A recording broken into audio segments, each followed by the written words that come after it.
Reality star Kris Jenner is hoping to rival Queen of Clean Mrs Hinch, sorry Kim Woodburn, as she is bringing her new range of pricey cleaning products to the UK.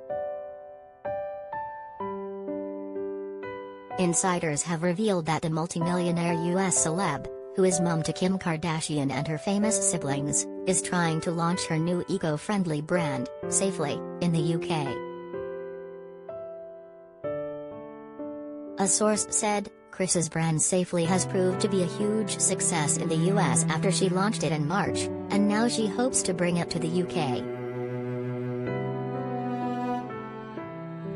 Her team has been reaching out to influencers in Britain with gifts from Safely, and they're hoping to set up meetings with major department stores in the UK to bring Safely out over here.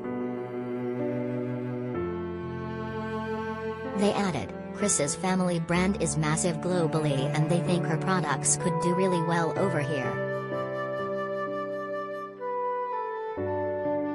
However, hygiene-conscious fans on this side of the pond who want to pick up some of Kris's Safely products will have to pay a pretty penny.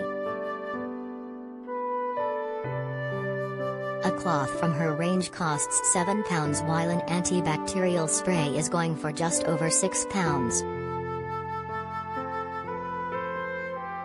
I know that the pandemic has sent us all a bit crazy, but what is wrong with a simple bit of soap and hot water?